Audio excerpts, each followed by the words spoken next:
Hello, this is Matt on the Moon Lambeau channel, and here's a headline from the Daily Hodl. Is Ripple's stake in XRP an asset or a liability? Head of R&D at Block Digital analyzes key crypto questions. And so this article, it stems from a fairly long video from between Raoul Pal, who is the CEO, the founder of Real Vision, and Santiago Velez. And it was a genuine conversation. And so this is interesting. You may remember Raoul Pal is very well known in the world of crypto, and he seems to have done quite well in the world of traditional finance, and he's all in on Bitcoin. And he stated that he's got like 98% of his wealth, or maybe he defined it as liquid wealth, net worth. I think maybe that was it, 98% of his liquid net worth, however he defines that, in Bitcoin specifically. And so he ended up, and he stated here in this video, this is so fascinating because he's been in the world of Bitcoin for some time. And he said, look, I don't know anything about Ripple. I don't know anything about XRP, blank slate. What do you know? And so this the Santiago fellow, he actually seemed to be coming from a similar place as me, which is a place that is not ideological and seeks to simply understand the state of things. It seeks to simply understand the truth of what's going on. And so as far as the ideology behind everything, this and that, not an issue. But they both acknowledge, like, hey, look, this is like, kicking the hornet's nest effectively, right? That's what they were stating here, because they know that their audience, a lot of them are Bitcoin maxi trolls. They are well aware of this. And Raoul Pal on Twitter, he even said, look, I'm starting to warm up to XRP recently. And so it would have been after this. And my gosh, and there were like Bitcoin maxi trolls out there that were saying things like, oh my God, it takes years to build credibility and 5 minutes to destroy it. Just because he said I'm warming up to XRP, I'm like, holy freaking hell, Bitcoin maxi trolls, you little closed-minded rat bastards. What the hell is going on, you unsophisticated mouth-breathing troglodytes? Go back to your bridge, charge people Bitcoin to cross it, stay warm by your dumpster fire while you eat your favorite food, which happens to be room temperature cottage cheese. Cottage cheese. Shut up, Bitcoin maxi troll. Ain't nobody got time for your nonsense. So I got that, and then I wanted to share this with you from you today. Ripple sends whopping 266 million XRP to Jed McCaleb and cashes out 29.5 million. All right, so the co-founder and head of research and development at Block Digital is breaking down the potential positives and negatives of Ripple's stake in XRP. In a new interview with Real Vision, Santiago Velez tackles the contentious question of whether Ripple's ownership of more than half of the total supply of XRP will help or hinder the growth of the third largest cryptocurrency by market cap. Velez commends Ripple's efforts to publicly track its holdings and place the vast majority of its XRP into escrow accounts. He says Ripple's holdings do introduce risk, noting that Bitcoin faces a similar issue with whales that could decide to sell large quantities of Bitcoin on the open market. And by the way, one of the things that I enjoyed in this interview is he was fully acknowledging that whoever creates a blockchain deserves to be able to set up the rules that govern it. We're talking about, especially in terms of the tokenomics, the way in which a cryptocurrency is distributed to the public. If you develop that, you have every right to determine those rules from the outset, and people can either agree to participate if they are cool with the rules, or choose not to participate if they are not cool with the rules. And so with Bitcoin, the way that the double spin problem was solved was through a form of consensus that requires mining. Perfectly fine. If people want to participate with that, fine, there you go. That's a way to distribute.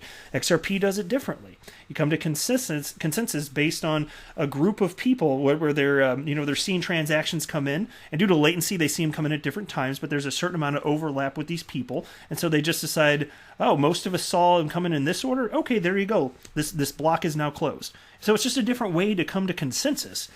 And, it's not that one is better or worse necessarily, not ideologically. From a technological perspective, XRP is superior because it results in extreme efficiency when compared to Bitcoin. But from an ideological perspective, who cares? Satoshi Nakamoto decided that the distribution model would be mining, And the creators of XRP decided that it wouldn't be. There you go, because they were just trying to build a better version of Bitcoin anyway. Velez commends. Wait, where did I lose my? Did I lose my spot here? I apologize. I might have. 1 second here. There we go. Yeah, he says. So this is the part where I was just talking about how he says Ripple's holdings do introduce risk, noting that Bitcoin faces a similar issue with whales. All right. So Velez says he agrees with the notion that traditional investors face a similar risk, and investors in Amazon know that Jeff Bezos could one day decide to sell some of his Amazon shares and put excess supply into the market. And here's a quote. A lot of criticisms levied at Ripple, the company, is that, well, they're the largest holder of XRP. They represent this huge counterparty risk where they can dump into the market, and you, as an investor in the token, are basically exposed to that large slippage. The difference between Amazon shareholders is they could create new shares, they can do stock splits, things like that, whereas with the total supply known, you can't do that. All you can really do is play within the 99 or 100 billion XRP.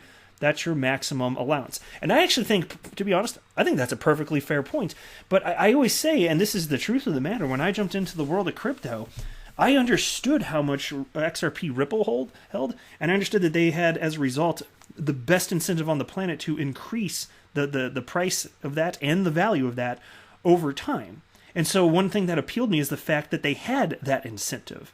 And so when you're talking about, Jeff Bezos selling that much XP, but are you going to get other companies outside of them to like build on top of Amazon? Like, it's not the same thing, because Ripple is incentivizing growth of developers building on top of the XRP ledger. So that's something that can't be done with stocks. And so there's certainly a positive side to this. And the Bitcoin maxi trolls will say it's bad because there's this concentration of XRP.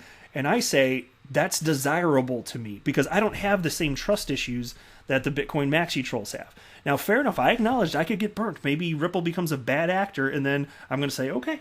But I understood that risk jumping in. That's a risk that I decided I'm willing to take. And as long as they operate in good faith, I'm a happy camper. Anyway, Velez praises Ripple's transparency on its XRP holdings and says it's one of the most transparent companies in crypto. And here's another quote. For me, XRP is one of the ecosystems that's the most transparent. The fact that Ripple even communicates this to the community, they have no obligation to do so.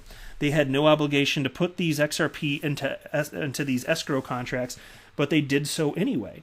And they report exactly how much they print out, how much they sell. That's another transparency. They report exactly how much they sell. Now, Coinmetrics did an excellent analysis of their release schedule and exactly whether it matched up with their claims, and basically was able to create a curve, a monetary issuance curve, and compare it to their reported amount of selling. They did a very deep dive into how accurate their claims were. They were pretty close. There were some minor discrepancies, but the work that they did was excellent in its analytics, but it also essentially validated for an investor that, yes, this system is pretty much working exactly like they intended. Well, how about that? Ripple is, I got to tell you again, I haven't said it in a while, Ripple is the most transparent company in all of blockchain, and there isn't even a close second. How much ETH does the Ethereum Foundation hold? I don't know. Let me know. Nobody knows. Ultimately, Velez says XRP's value proposition is very different than Bitcoin's. Rather than becoming a store of value alternative to gold, he says XRP's growth will depend on the utility it attains in the world of payments. And when he said that, I partially agreed, because obviously I'm firm that long-term utility is going to matter. But I think that any cryptocurrency that has long-term viability is also going to benefit from store of value, because people are going to say, hey, businesses need this in order for it to continue to function, and they're actually using it. Might I invest some here as a store of value? Well, that makes all the sense in the world to me. So I don't think that only Bitcoin is going to get the store of value here. But anyway, he says Ripple's XRP-based remittance platform, On-Demand Liquidity, is an example of how XRP could give financial institutions a way to move money in and out of global markets quickly without the need to hold various types of currencies. And here's another quote. The XRP ledger specifically tried to solve payments. Why is it trying to do that? The consensus algorithm that it shows has a very high throughput. it's roughly 1,500 transactions per second, whereas Bitcoin has 3 to 4 transactions per second. Ethereum is, I think, 15 transactions per second, something like that. What does that mean when you have availability of 1,500 transactions per second as your settlement layer? If your token has a lot of liquidity, it means that you can build some very interesting use cases on top of that, because if you have a very fast settlement layer and layer 2 that you build on, it can settle very quickly at the end of the day and reach that finality that's important for transactions. Maybe the banks in local economies say, hey, I'd like to have some XRP, because if I have XRP, I don't need to have 6 or 7 other currencies. I don't even need to have the dollar. If I have XRP, all of a sudden, that gives me access to Japan, to Mexico, to the Philippines, Brazil. By holding one supranational currency that has all of these liquidity pairs in different jurisdictions, you can all of a sudden transact at scale. That's a global network effect. The small network effects of the local jurisdictional pair between a Thai baht or peso can scale to a global network effect. And so in a general sense, I think he pretty well got it. There are things where throughout the course of the conversation where I disagreed, but there's nothing like major that I can recall anyway. And as far as Raoul Pal, I mean, maybe he'll come to the same conclusion as you and I as far as the usefulness, long-term viability of XRP, and maybe he won't. But I appreciate either way that he's being intellectually honest. He certainly strikes me as that. And he got frustrated with people, the Bitcoin maxi trolls. He really did. And he said, he's like, I'll not have somebody tell me whether or not I should look into Ripple. That's I'm kind of paraphrasing, but that's almost exactly what he said. And so he is looking into it. He said, if anything, it just makes me want to look into it even more so that I can draw my own conclusion. And so I really do believe he's coming into it with an open mind. And so we'll see where he ultimately lands on this. But I think that's the right approach to life. Just don't be closed-minded. Don't let ideology form your opinions. Let data form your opinions. I think that should ring true for pretty much anything in life, right? Now onto this piece. Ripple sends whopping 266 million XRP to Jed McCaleb. He cashes out 29.5 million, making it rain, playa. Whale Alert Tracking Bot has reported that Ripple blockchain Decacorn wired an astounding amount of XRP to its former CTO Jed McCaleb in a single transaction. 266 million XRP, I just rounded it there, and McCaleb started selling it. Meanwhile, Ripple is setting up a new on-demand liquidity corridor to Thailand via its partner Neum. And so that continues to get built out. So there's all this actual real-world utility in the background. And so I just wanted to say here again, because as XRP increases in price, Jed McCaleb will be able to sell more per his settlement agreement with Ripple, because he's allowed to sell a certain percentage based on volume that resets every week. And so you'll see this number go up. But so what? It's such a small percentage of volume, I don't care. And I don't begrudge somebody that became wealthy because they created something that's fundamentally changing the world. And so look, I'm actually willing to have a conversation on this with anybody, because my mind's not perfectly formed in as far as my opinion of Jed McCaleb, because I'm not indicating, to be clear, that he's acted in manners that I respect completely and with everything that he's done. But I just consider this. Without him, there wouldn't be XRP. He's the one that came up with it. He was the brainchild behind XRP. And so I think about how incredible this is and how crypto has fundamentally changed my life and this investment opportunity for me. And I have my most favoritist hobby I've ever had running this YouTube channel on this topic. And none of it would exist without this man. So look, I'm not going to begrudge him. If he gets filthy rich because of something that is this impactful for so many people around the world, that's fine. It's not hurting me. His wealth is not hurting me. And it's not hurting you. If you're talking about just a small percentage, a fraction of a percent, or like a percent, I think it might be 1% of volume right now.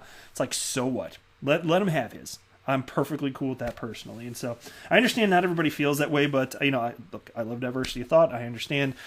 And I'm willing to be persuaded, but that's generally how I feel about this at the moment. So good for him. I'm just glad that he came up with the idea as an early Bitcoiner and created it. And here we are in 2020, and we've got all this stuff going on. It's just insane, the way that everything has developed thanks to him. But anyway, I'll wrap up there. I am not a financial advisor. Do not buy or sell anything because of anything I say or write. That would be a very, very, very bad idea. Until next time, to the moon, Lambo.